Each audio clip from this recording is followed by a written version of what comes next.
Abatuuze abawangalira ku byalo okuli Buteregga, Busawuli, Kongojje wamu ne Bumera nga biri mu disitulikiti y'e Wakiso beemulugunyizza ku bakampani y'Abachina eyassa amayinja mu bitundu byabwe bamazeeko emirembe nga kati ensolo zaabwe tezikyakuza mawako nga n'abakyala embuto tebakyazizaala olw'okubuukangamu olutatadde. Mbeera gye tuyitamu ejjinja nga balikubye. Omuntu abeerera ddala buyo kankana bw'oti n'obeera ng'ali mu musisi. Naye kasali ati kabe batwekapa ne wayitawo 30 minutes ne mpuya byesigenda kunyonyola nnyo mu kamera. Bano tubasanze bakuŋŋaanya okutema empenda ku butya bwe banavuunukamu ekizibu kino nga batulambuzza ennyumba zaabwe ne kabuyonjo ezimu ezaagwa nga bagamba nti okwasa amayinja kukankanya ekyalo ekiviirako ennyumba zaabwe okwabika. Nze bwetuuka ku nju yange era erimu olwatika bwe luti. Amayinja gasenju nemmere mutaka evunda eno yali nnamu. Waliwo omukadde Daudi Bossa ng'ono mulwadde ategeezezza nti amayinja gano gabayisiza ddala bubi ebitagambika olw'embeera gye balimu nga baagala wabeewo ekikolebwa. Naye nga nze ate sikyalina maanyi gasobola kuva wano nga batugamba muveewo.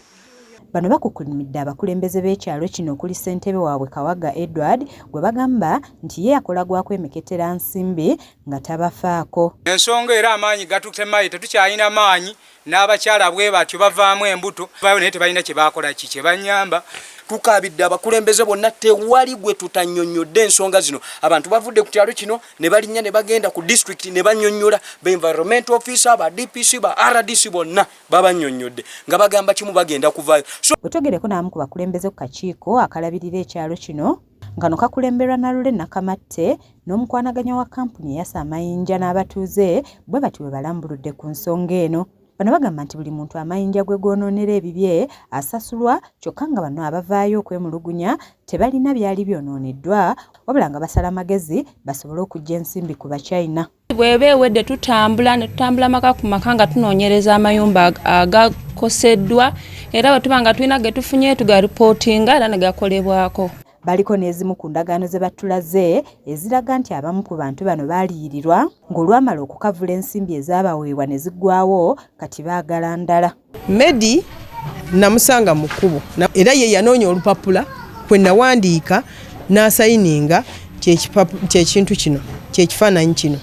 Ye ssentebe Kawagga agamba nti abantu kati amazima gabaweddemu ng'olw'okunoonya ensimbi batandise okulimbalimba nga ku nsonga y'abakyala abavaamu embuto agamba nti bano babasaba ebiwandiiko by'eddwaliro baba tebabirina.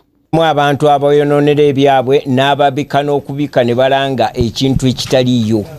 Ye ssentebe w'eggombolola y'Emmende etwala ebyalo bino nga ye Ntume Peter agamba nti waliwo abantu abafuuse ababbi nga bano bakuba enkiiko ez'amankwetu okulaba butya bwe banajja ssente ku Bachina.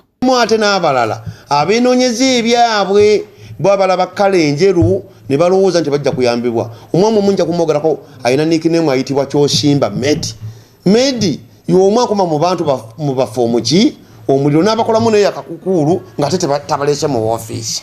Asabye yenna alina okwemulugunya okugenda mu ofiisi ye ng'ajja kukola ku nsonga zaawatali kwekubiira kuba ye aliwo okuweereza abantu. Era nga ntya Katonda teri yali azze mu ofiisi yange nekitakola ki nekitamuyamba ate nsooka kugenda ku gulawundi naye kalaka enjagala osembeyo nabo nti mufube okulaba nti bweba mbiziyo yeevuddemu olubuto nga mubeera ne evidence tewali ajja kukusasula without a clear evidence. Toko kuba ng'olina evidence bw'oba tolina simu ya smartphone kati smartphone zayala duka ku mulirwano bako gw'okubira ajja kube embiziyo gw'omukyala avuddemu olubuto.